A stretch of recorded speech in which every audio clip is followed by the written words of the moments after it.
Welcome to tonight's Live Fully, Live Well webinar, Planning for Your Future with Steve Nissen and Sylvia Stasio. My name is Scott Klein, Programs Manager at Can-Do MS. Live Fully, Live Well is a wellness program for people with MS and their support partners. Managing your health and wellness is an integral part of living well with MS. Live Fully, Live Well is a comprehensive program from Can-Do MS and the National MS Society, designed for people with MS and their support partners. Live Fully, Live Well covers topics affecting the whole family living with MS in order to strengthen relationships, increase understanding, and promote improved health and quality of life for the person with MS and their support partner. This program helps people living with MS and their support partners move from education to action. There are 3 aspects to this program: 6 one-day in-person programs around the country, 7 web-based videos introducing wellness topics, and 14 webinars covering the 7 topics from the web-based videos, which is what you're participating in tonight. All 3 of these programs can be integrated together or enjoyed separately to provide you with the resources, knowledge, and tools to create a personalized wellness plan. This program is made possible by MS Active Source, which is sponsored by Biogen IDIC and Elan Pharmaceuticals. As I mentioned before, Live Fully, Live Well is a collaborative program between Can-Do MS and the National MS Society. The vision of the National MS Society is a world free of MS. The Society helps people affected by MS by funding cutting-edge research, driving change through advocacy, facilitating professional education, and providing programs and services that help people with MS and their families move forward with their lives. Can-Do MS is an innovative provider of lifestyle empowerment programs for people with MS and their support partners. We are the start of a whole new way of thinking about and living with MS. Can-Do MS empowers people to move beyond their MS by giving them the knowledge, skills, tools, and confidence to adopt healthy lifestyle behaviors, actively co-manage their disease, and live their best lives. So a few housekeeping items before we get started. First, Steve and Sylvia will address the questions at the end of the presentation, and we encourage questions and comments throughout the presentation. So to ask a question, just type your question in the chat feature located on the left side of your computer screen. Just type in the small box that says chat. Also, many of you submitted questions when you registered, and Steve and Sylvia will try to answer those questions in their presentation tonight. So, this presentation is being recorded and will be archived on Can-Do MS's website. You can view the presentation again or check out the other Live Fully, Live Well archived webinars. For those of you who are attending live tonight, you will receive an email tomorrow with copies of this PowerPoint presentation. So like I said, we have a couple of great speakers lined up tonight.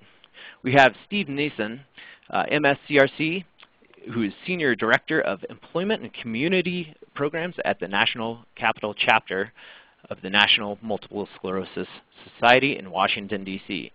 Before coming to the National MS Society, Steve worked extensively on vocational rehabilitation field. He worked as a rehabilitation counselor for the Virginia Department of Rehabilitative Services, the state vocation rehabilitation agency. In addition to his experience in the public sector, Steve worked for a private vocational rehabilitation and case management company where he provided job development and placement assistance to individuals with physical disabilities. Steve has a BS degree in psychology and an MS degree in rehabilitation counseling and is certified rehabilitation counselor. He recently co-authored Employment Issues and Multiple Sclerosis, 2nd edition. And we also have Sylvia Stasio, CFP. Sylvia is a financial planner with SageMark Consulting, Lincoln Financial Advisors, located in Vienna, Virginia. She has over a dozen years of experience in the financial services industry, working with clients and in the development and implementation of estate, retirement, and investment planning. She is a certified financial planner. She earned a Bachelor of Science degree in management from Tulane University in New Orleans, Louisiana, and a Master of Science degree in marketing from American University in Washington, D.C. Sylvia is a member of the Society of Financial Professional Services and the Financial Education Partners Program, which works to provide pro bono financial advisory services to members of the National Capital Chapter of the Multiple Sclerosis Society. She lives in Bethesda, Maryland, where she frequently volunteers for the Bethesda Urban Partnership and National Capital Area Glass Guild. All right, that is quite a lineup of presenters here. But before we get started tonight, let's do a quick survey to get a feel for who's on the call. So I just put up a survey on the screen, and please tell us about yourself. Are you a person living with MS, a support partner, a healthcare professional, or other? So take a look here, and it looks like about 90, well, we'll give it just another second or two. We're still moving around. All right. So it looks like around 87% of us are people living with MS. There's about 10% support partners out there, and right around 10% healthcare professionals, and about 2.5% others. So with that all said, we're going to hand it on over to Steve and Sylvia. Great. Thank you so much, Scott, for letting us join you this evening. There's no question that employment and financial security really do go together, which is why we decided to address these two topics together. We work for a variety of different reasons related to our self-image, our identity, but we also definitely work, obviously, for benefits, for paycheck, and to bring about some sense of financial security. Knowing that multiple sclerosis can, and oftentimes does, impact both, it is imperative to get educated and to plan ahead. I just wanted to say before we really delve into tonight's program that there's no way for us to cover these topics in great detail. So really one of our primary goals is to provide a broad overview and to hopefully give you tools that you can use in order to plan ahead. So I wanted to just talk a couple seconds about the impact of MS on employment. There have been several research studies done over the years looking into the employment concerns of people that are living with MS. While the majority of people with MS have worked, several years after the diagnosis, the majority of people have actually left the workforce. Figures now say about 40 to 43% of people with MS are still employed. The research tells us that many times the person with MS has left voluntarily and prematurely. And while we aren't 100% sure of the reasons, we can surmise that some of the possible reasons include not knowing about a person's legal protections, concerns about disclosure, not knowing how to accommodate or manage symptoms on the job, just to name a few. I'm going to turn it over to Sylvia here for a second just to set the stage to talk about the impact that multiple sclerosis can have on finances. Good evening, everyone. We know that MS directly impacts the financial stability of the person diagnosed as well as his or her family. And we also know that MS can be an expensive disease with costs including insurance premiums, prescription medications, mobility aids, as well as paid caregivers, nurses, or aides. And we know that these costs increase with the greater disability. Historically, healthcare costs have been rising at a rate greater than inflation. The average annual cost for someone living with MS in the United States, including both direct and indirect costs like lost wages, is approximately $69,000. Moreover, a recent study showed that neurological diseases such as MS were associated with the highest out-of-pocket expenditures, averaging about $34,000 annually. In addition to the expenses, the impact that MS has on a person's ability to work is also evident, therefore affecting someone's overall household income. On top of that, many times, the care partner may need to alter their own work schedule, possibly affecting household income even further. Should the disease progress to a point that the person can no longer work, they may also need to tap into disability income benefits. So during tonight's call, we wanted to propose two different concepts. The first that I'm just going to briefly mention is the employment continuum. The gist of this is really that your employment status can and oftentimes does change as a result of the MS. You can see from this flowchart that a person might be working full-time but then might need to change careers, may eventually cut back to part-time work, or eventually leave the workforce. At all of these stages, it does have the potential to affect the income that you might be bringing in as well. The second concept that we wanted to introduce tonight is that of financial independence. And very simply, that concept means the point right here on the slide with the green arrow that there are sufficient resources to support expenses for life. When working with a client, one of the areas I spend a lot of time on is actually crystallizing and quantifying that point, answering questions like, when do I want to be financially independent from my work life? And what resources do I need to have in order to meet my living expenses for the rest of my life? That exercise is going to help you establish concrete financial goals and develop the appropriate strategies to achieve them. During our discussions, we plan for contingencies on both sides of that financial independence fence, let's call it.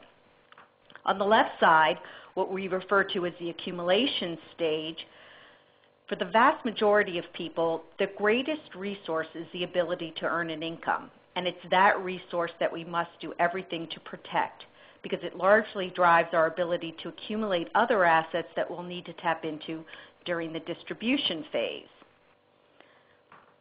We need to address what circumstances would negatively affect our ability to not only meet our current expenses, but also our ability to accumulate for the future and then meet our living expenses after the point of financial independence. On the right side of the fence, the contingencies to plan for are those things that would jeopardize the ability of our accumulated assets to last for our lifetime, like increased expenses, market volatility, income taxes, and inflation.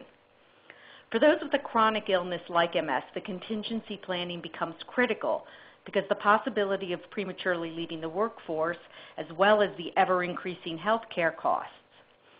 Proactive planning for those contingencies helps to put guardrails, if you will, to keep you on track towards meeting your goals.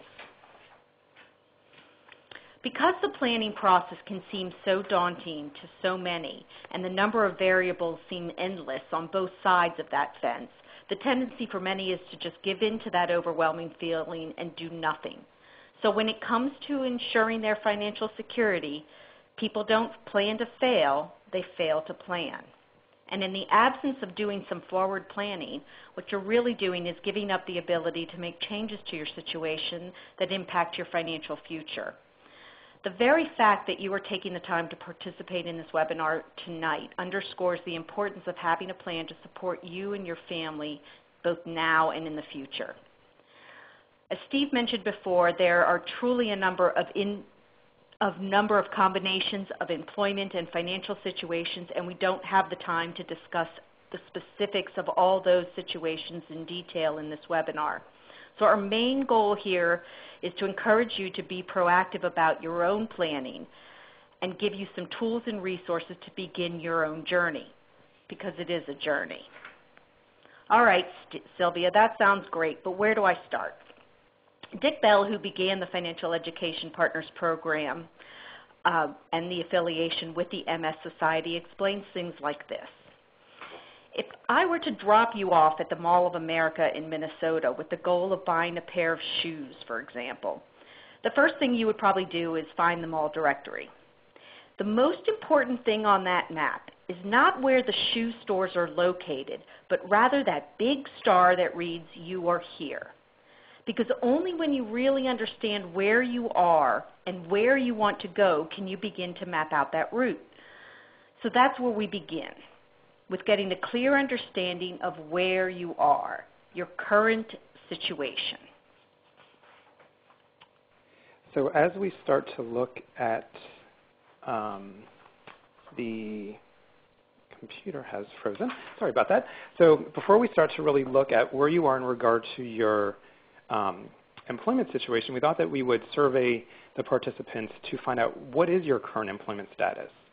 Are you working full-time, working on a part-time basis, not working looking for work, or not working on disability? So we'll give this a couple of seconds to continue to compile the responses. Great. So it looks like that almost 50% are working on a full-time basis and another 10 on a part-time basis. Wonderful. So we're split a little more on the working side. Wonderful. Thanks so much. So in regard to doing that assessment, where am I in regard to my employment situation? It is important to think about potential ways that your MS could impact you now or sometime in the future. As I mentioned before, one of the reasons that people might leave the workforce is because they're not aware of their legal protections. So I wanted to talk very briefly about 4 main laws to be aware of. That way you can determine if any of these might be useful to you now or sometime down the road. The Americans with Disabilities Act, or the ADA, is the primary law that you may have heard something about that deals with anti-discrimination, disclosure issues, and allows you the right to ask for reasonable accommodations in order to perform the essential functions of your job. This applies to private employers that have 15 or more employees. Be aware that the ADA was actually recently amended to hopefully be more inclusive of people with MS who will now be able to be protected by this law. Second one to be aware of is called the Family and Medical Leave Act, FMLA. This is job-protected leave without pay. I think what's important to realize with this is it's not just for the person with a chronic illness or with MS, but their care partner or their spouse as well. FMLA would allow a person to take up to 12 weeks leave. It can be taken intermittently. It doesn't need to be taken all at once. And this law applies to employers that have 50 or more employees, and you need to have worked for that company for a minimum of 1 year.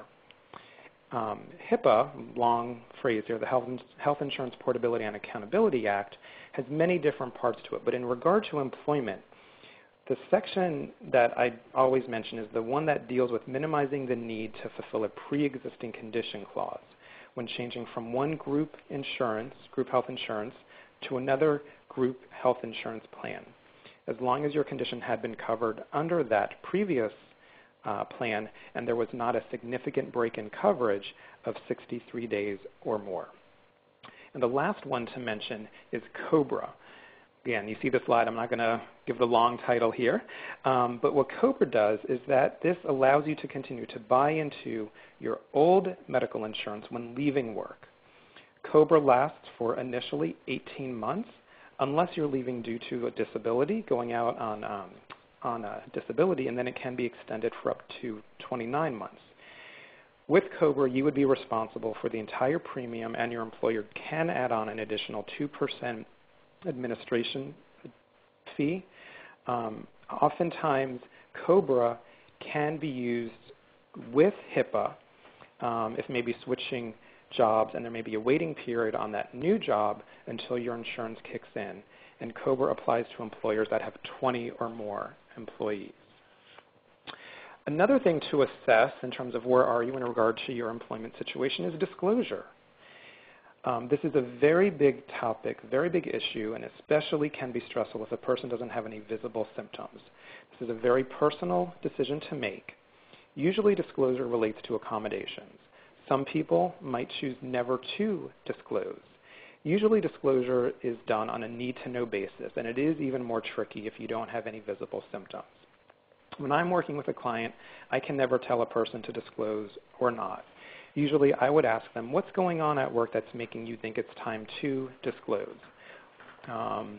Disclosure obviously has certain advantages and disadvantages. I think the primary advantages allows you the opportunity to request the accommodations. It may make you freer to examine your benefits and may just generally reduce your stress like you're keeping a secret. I think the ultimate disadvantage or fear that people have is that they may be pigeonholed or ultimately terminated, which may be a violation of the ADA. The importance of planning ahead, trying to figure out the reason for disclosing or not, trying to figure out what to say. As this slide says, it's important to figure out the who is the appropriate person, when is the appropriate time, what to say, and why disclose.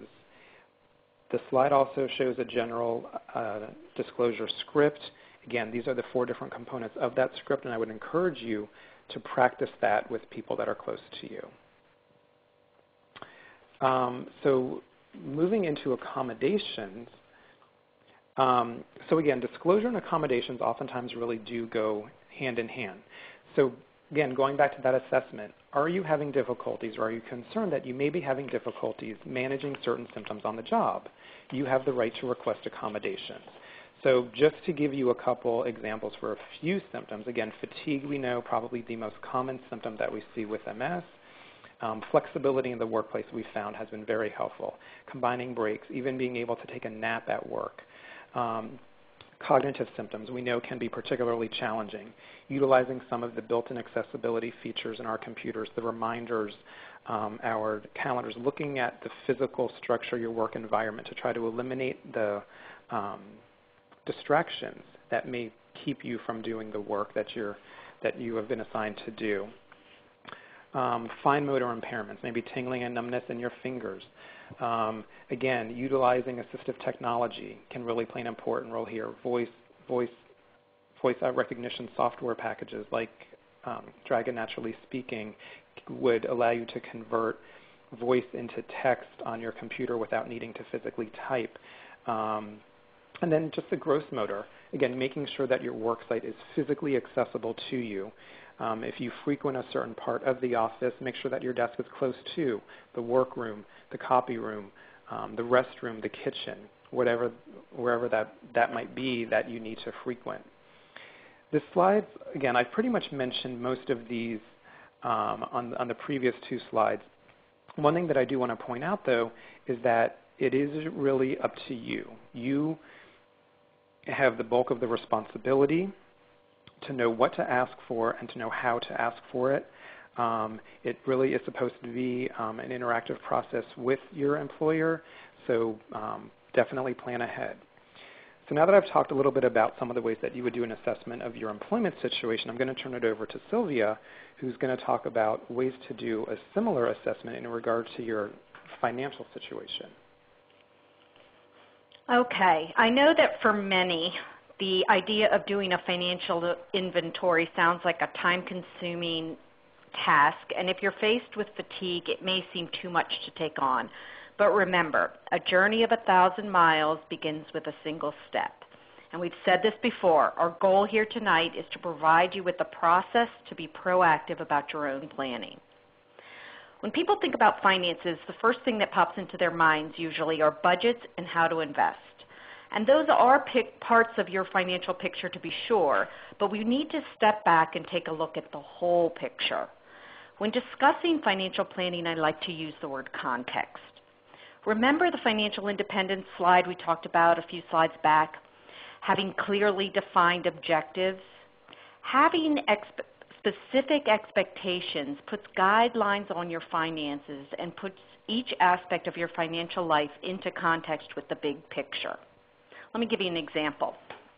People often ask me, should I be doing something else with this account? It's lost so much in the past few years and I don't know where I should be invested. And my answer is always in the form of several questions to them. What's the purpose of the funds? Is it a rainy day fund? Is it the kids' college education? Is it your own retirement? What's the time frame that you need for needing those funds? Are there any other resources that you have available for the same purpose? What are the tax implications of changing from that current investment to that investment to another, et cetera, et cetera, et cetera? You're getting the idea. Only after you've answered the question of context first can you make wise financial decisions. We have to do a comprehensive financial inventory to understand both the context of each individual area as well as how the various areas relate to one another. And I know the mere thought of all that seems daunting, so we're going to break things up into 4 distinct areas: assets and liabilities, income and expenses, employer-provided benefits, and important documents. Let's begin by putting a list of all your assets and liabilities together. You're creating a personal balance sheet, if you will. At this stage, you're just compiling the information, but you'll likely find it necessary to create a punch list on the side of things that you want to address later on with regards to some specific assets. After reviewing your checking and savings accounts or your investment accounts, you might find that it may be appropriate to change the titling of some of those assets that are more appropriate for your situation. You may also consider consolidating some of the like-titled assets together. Not only is that going to cut down on the amount of mail that you get and the amount of maintenance that you need to do, but also helps a tremendous amount in managing your affairs. I've separated out in the list of assets beneficiary property, and I did that on purpose. This is contract property, and there are aspects of those assets that are governed by the contract themselves or the plan that under which they've been created. And those can vary tremendously from contract to contract and plan to plan. So make sure that you get as much information about how your particular contract or plan works. At the same time, while you're looking at all of this, revisit who you've designated as the beneficiary on those assets. I can't tell you how many people I've worked with who had a retirement plan with a former employer with outdated beneficiary information. Moving on to income and expenses. Appropriate cash management is an obvious priority, and it's important to set and stay within reasonable goals, and it's critical to manage debt wisely. The way to begin is to know your current cash inflows and outflows on both a monthly and annual basis. As far as expenses go, don't tense up and think about budgeting and deprivation. You're simply tracking and categorizing expenses. Look back at expenses for the past 12 months or so and see if you can set up a system to continue to track expenses going forward. What's needed at this point is what I refer to as mindful tracking. This exercise of tracking how much and where you spend is going to result in more discrimination with your spending. The next area we'll be discussing is the employer-provided benefits. And before we begin, we'd like to get a feel for how many of you have access to employer-provided or group benefits, either through your own employment or maybe a spouse.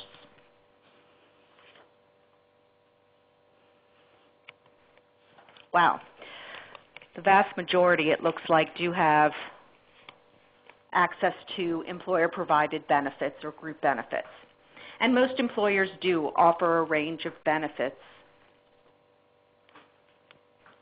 and many we've listed on this slide. Knowing the options that are available to you, how each of them works, and under what circumstances you can tap into the benefits is going to be critical. It's a lot of information to sort through. Don't do it alone. Think about getting a group of coworkers together and dividing up the various benefits your employer offers, and so each person is responsible to research thoroughly just one. Then get back together and have a class for the others. Believe me, all of you are going to benefit because you will find out nuances about your plans that you weren't aware of. Let me spend a minute on the insurance benefits: private insurance, disability income insurance, and life and long-term care. They typically require some sort of medical underwriting, and having MS typically knocks you right out of eligibility for private insurance. It's important to understand how much you can maximize your employer-provided benefits without going through any medical underwriting. And if you find that you are able to get more coverage than you thought, get it. Sometimes your spouse may have benefits that can be used for you. What you're looking for are the words guaranteed issue in the contract. And Sylvia, if I could just kind of step in here for just a minute to talk about this long-term disability income insurance as one of the employer-provided benefits. It's important to realize that no two long-term disability insurance policies are the same. Oftentimes they vary based on the definition of disability, how the benefits are determined, the work incentives or the impact that work would have on those benefits in the future if you decide that you would like to try to return to work. I worked with a person in the past who was working full-time and was contemplating cutting back from full-time to part-time hours. Again, in planning ahead, she was considering going out on long-term disability. What she realized is that her disability benefit was going to be based on her last salary worked. So if she went from full-time to part-time and then eventually down the road decided to leave on the disability benefit, it would then be a percentage of that part-time salary. So in that situation, she decided that from a financial planning perspective and a budget planning concerns, that it was in her best interest to stop working while she was to go out on a disability benefit from a full-time status. Great point. The bottom line for everyone is to know about and understand all the benefits that are available to you, your spouse, or other family members that you're able to get through your employers, maybe trade association or other groups that you're a member of. The next area is important documents. And again, depending on your personal situation, the need for estate documents varies. But here are some of the most common: wills, a personal property memorandum, trust documents, durable powers of attorney for financial and healthcare matters, and advanced medical directives or a living will. If you don't have any estate documents, I suggest that you contact your local MS chapter for referrals to legal resources that can help you determine which kind of documents make sense for your personal situation and get those drafted. As far as the other information that I've listed here, we already talked about putting together the asset and liability information, but what we need to have is detailed information, the account numbers, the contact information for the customer service areas, etc., as well as names and contact information of advisors and doctors and any other household information that may be important. The reason for this, it's going to help you to be more efficient in managing your own affairs, but it's going to be critical for a care partner or maybe a paid aide who may need to come in and step in and help manage your affairs at some point. All right, so we've talked about doing the initial assessment. What's next? Run a fire drill. Play out some of the what-if scenarios. What are the impacts to resources and obligations that those situations would have? When you're working through the what-ifs, keep in mind that many of the issues you'll be addressing are very sensitive topics, and people are often reluctant to talk about them, and sometimes it triggers an emotional response. That's when a third-party advisor, like a financial counselor or someone else, can be brought in to help neutralize the tone of the conversation. The goal of running fire drills is to know that you have all the information in one place so you can become systematic about your decision-making. We all know that the worst time to make decisions is in a crisis situation, yet it's then that we need to be the most disciplined. What we've done so far with the assessment phase is to make sure that we have all the information together.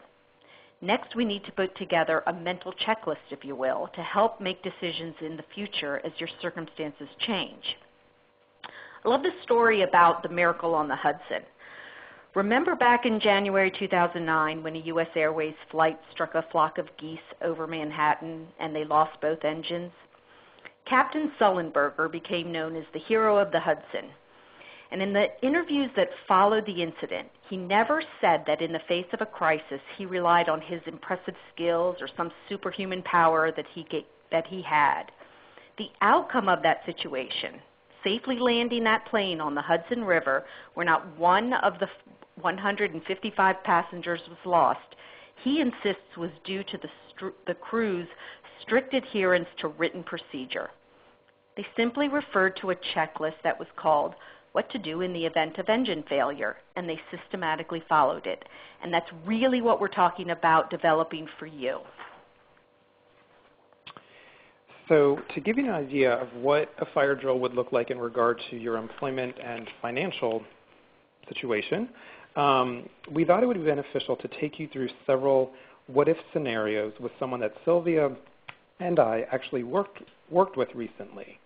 As we go through this, you'll see that we worked with this woman and her husband looking from both a short-term and a long-term perspective. So the quick case is Jane is 34 years old, was diagnosed about 2 years ago, and when she first started working with me, was employed full-time. She's married to her husband, Joe, who also works full-time. And Jane was beginning to have more significant symptoms, severe fatigue, vision problems, and started to walk with a cane. So when she first started working with me, really the question, again, the what if is, or what the reality was that she was beginning to have difficulty on the job, and she was concerned and starting to actually be missing work. So when I first started working with her, from an employment perspective, we really had to address disclosure. I learned that she had not yet disclosed to her employer, but her symptoms were beginning to affect her ability to keep up with her work. So she decided that she had to disclose and to request some accommodations under the Americans with Disabilities Act. She had exhausted all of her sick leave, so if she did miss any additional time, it would be using Family Medical Leave Act, meaning leave without pay, which would obviously lead to a financial constraint in that situation. Right. As Steve said, Jane was concerned that her symptoms were beginning to cause her to miss too much work, and her husband as well was taking a lot of time off to help her bring Jane to the doctor's appointments, etc. So both were concerned that they were taking too much unpaid leave. So we talked about their need to build up their emergency savings. The rule of thumb with emergency savings is to keep 3 to 6 months of living expenses readily accessible in a place like a money market fund. And for people with a chronic illness, and for Jane and Joe, we agreed that that fund should have at least 6 months of living expenses. Your own conclusion will be dependent on your own personal situation and resources. However, you need to look at the potential exposure in terms of outlays should your income be affected by your illness on a short-term basis, and make a plan of how you're going to meet them by bridging the gap with the emergency fund. So the next what-if situation that we worked with Jane and Joe on is she was thinking that she might need to just reduce her work hours. So what I was working with her on was, again, kind of before immediately cutting back, jumping to that conclusion that she had to cut back, we planned to see if there was a way that she could request an accommodation from her employer to work from home part of the time. We definitely know that telecommuting can be a great accommodation strategy to help manage many different symptoms with MS.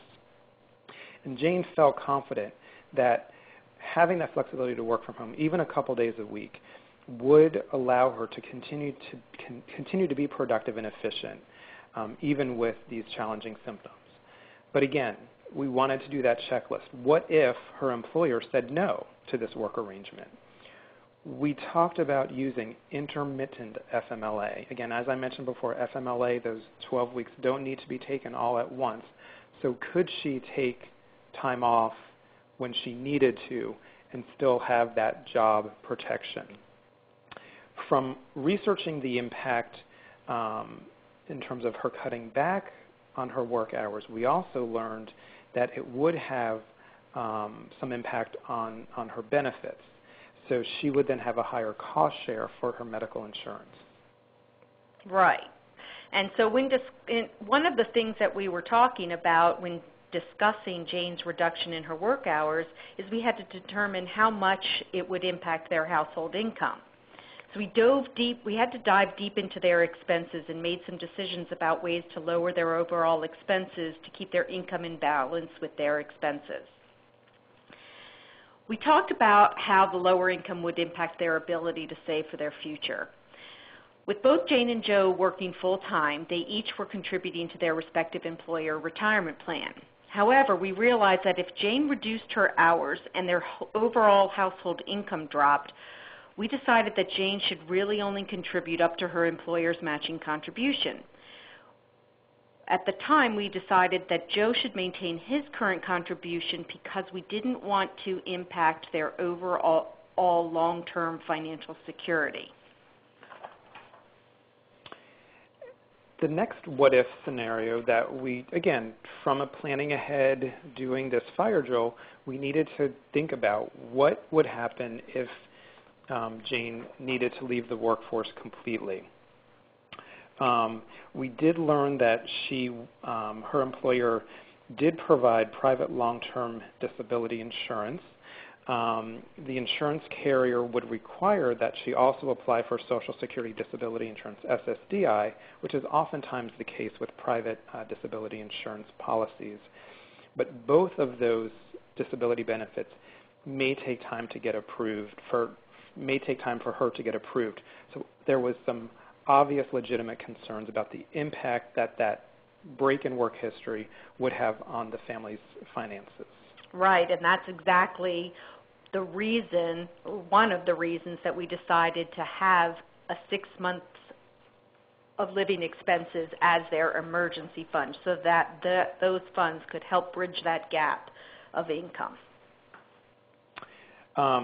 Again, we did spend quite a lot of time researching her long-term disability insurance policy, looking at the definition, the definition of disability, looking at how the benefits are calculated, how long she could receive them. Sometimes private disabilities does have a term limit on it, and really how those private disability insurance benefits integrate with Social Security. It was clear to us in talking with Jane and Joe that if Jane stopped working and went out on Social Security disability income, she would have to go on Joe's insurance plan, which would result in higher out-of-pocket expenses for the next 2 years before she would be eligible for Medicare.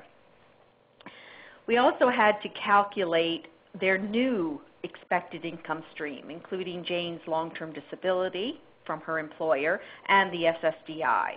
And our analysis showed that if Jane were no longer able to work, they truly would be unable to maintain their current standard of living.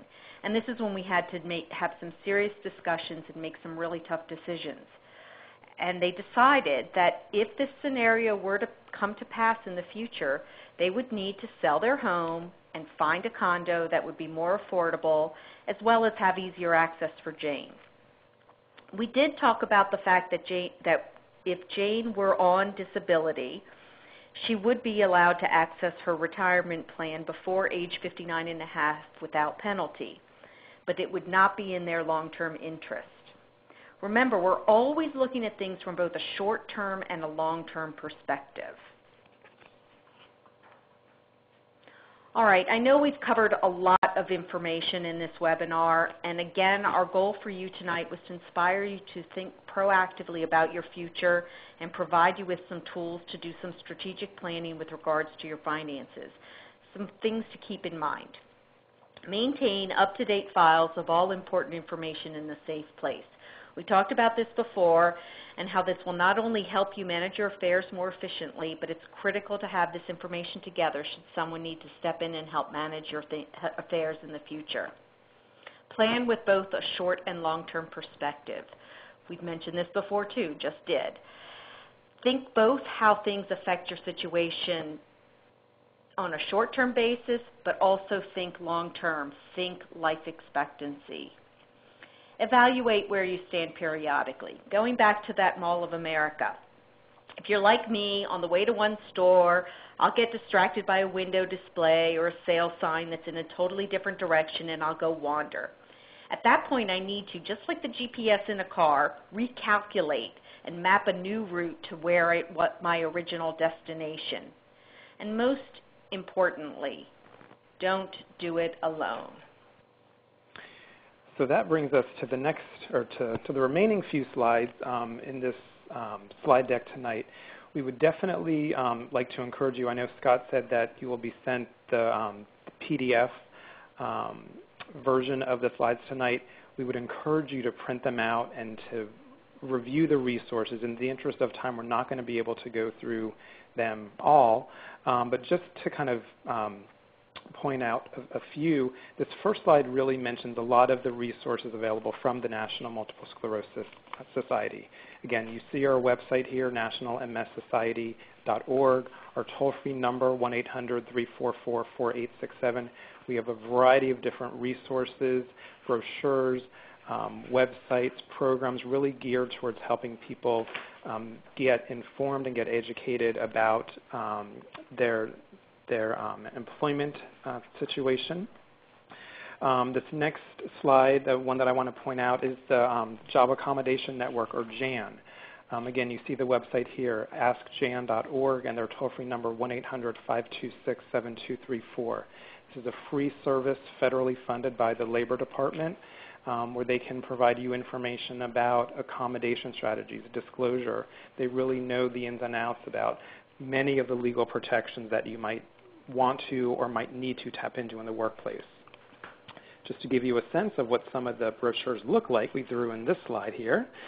And since I did briefly mention Social Security, I wanted to definitely make sure that you were aware of some of the Social Security websites, places that you can actually apply for disability online if that is what you are doing, as well as some of the resources, the Red Book of Work Incentives if a person's on disability and eventually decides that they want to attempt to go back to work.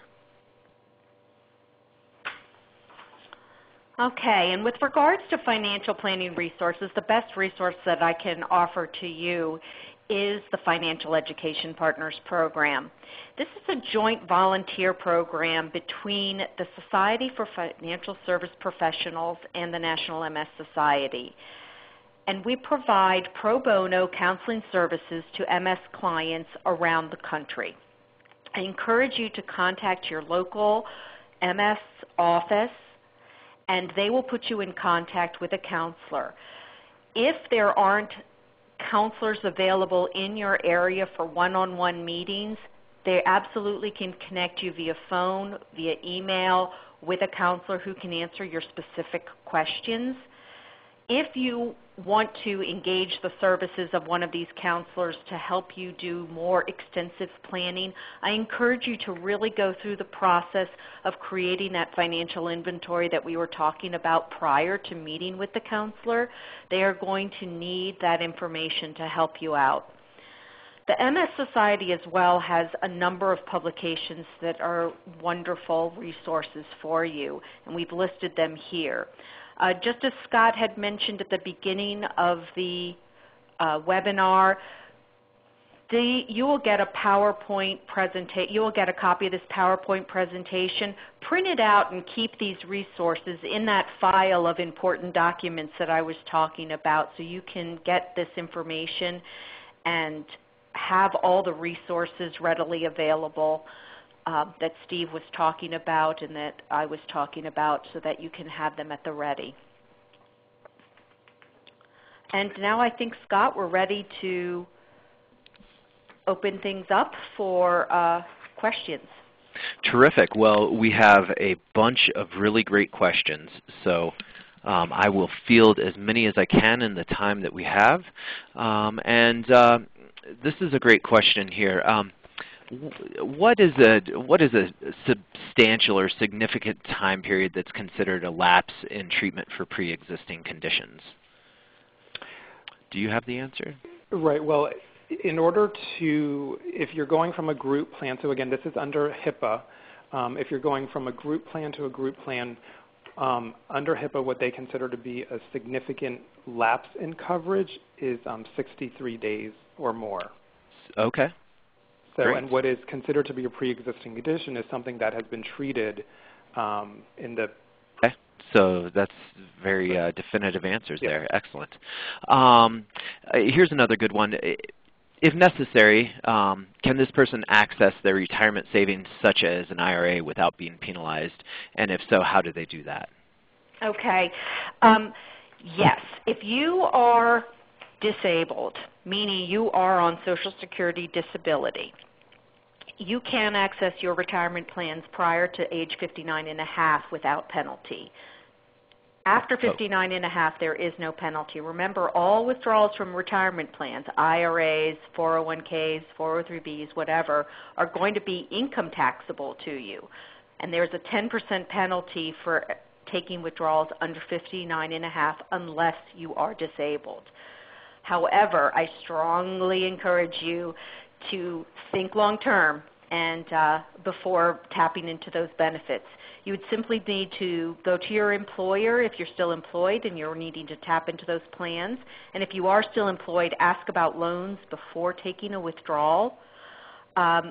If you're not employed and you're talking about taking a withdrawal from an IRA perhaps, just go to the carrier, call them, and ask them for the appropriate forms. They will probably need some documentation to verify that indeed you are disabled, and so they will waive that penalty. Okay, wonderful.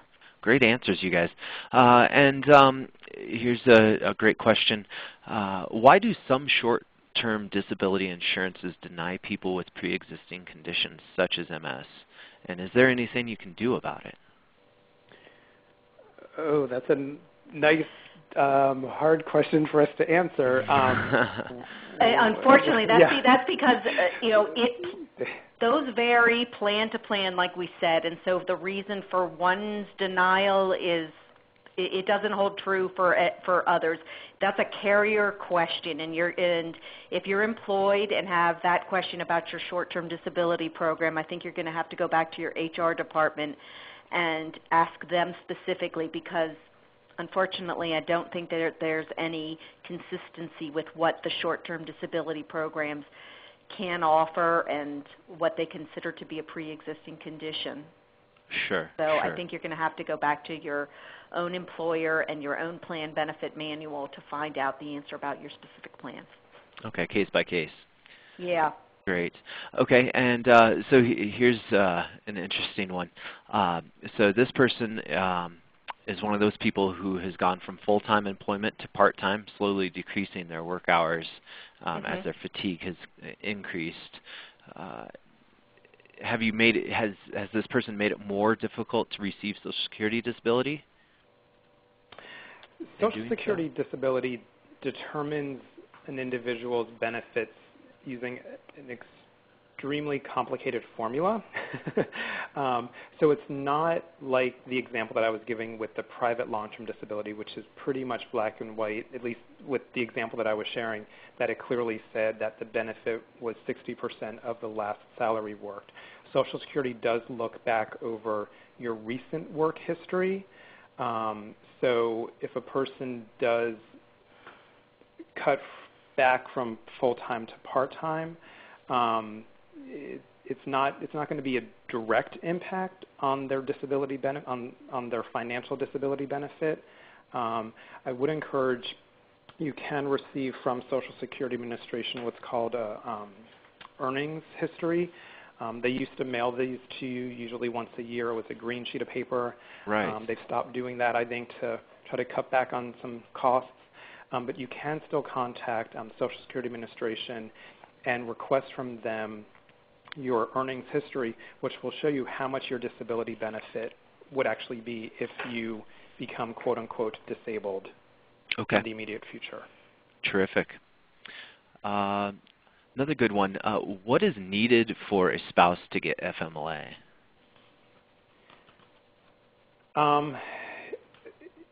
Basically, FMLA applies both to the individual who's living with the MS or living with a chronic illness, as well as the spouse. So as long as that employer meets the criteria to provide FMLA, and the employee meets the criteria in terms of, again, having worked for that company for a minimum of a year. Really, that's what it takes. Sometimes the employer, many times the employer may have some medical documentation that would need to be completed by a doctor. When it's known that the person's going to be requesting FMLA, many times the person would need to submit that documentation in advance. But FMLA applies to both the person with MS and their care partner. Okay, terrific. And just two more, and we'll make them quick here. So for someone who works in a setting with less than 5 employees, what protections can be sought legally? This is a very good question. So as I mentioned, the way that I interpret this question is regarding the ADA, so the Americans with Disabilities Act in terms of discrimination and accommodation.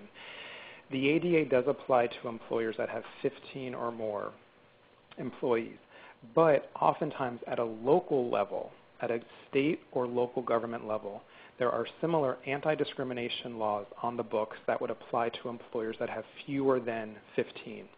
For instance, I work in Washington, D.C., and there's something on the books in D.C. that applies to employers, I believe, with as few as 2 employees. So even though a person might not be able to file a claim through the United States Equal Employment Opportunities Commission, EEOC, which is the enforcer of the Americans with Disabilities Act, they may be able to file a claim of discrimination through their local Office of Human Rights, Office of Civil Rights. It's called something different. It would usually be a local government or state government agency having to do with human rights, human relations, or civil rights. Okay, terrific. Well, what a great presentation. Thanks to both Steve and Sylvia. That was amazing. And a big thanks to all the participants who joined us for the webinar. The next Live Fully, Live Well webinar is on November 17th at 7 p.m. and 9 p.m. Eastern Time. The topic is Exercise in MS with Susan Kushner, MSPT and Can-Do MS Programs Consultant. You can register for the webinar on the Can-Do MS website, www.mscando.org. As soon as this presentation is over, you will receive survey on your screen, and please take a moment to just complete the survey and help us continue to improve our webinars. We value your feedback and input. Thanks again, and this program was made possible by MS Active Source, which is sponsored by Biogen IDIC and Elan Pharmaceuticals. Have a great night, everybody.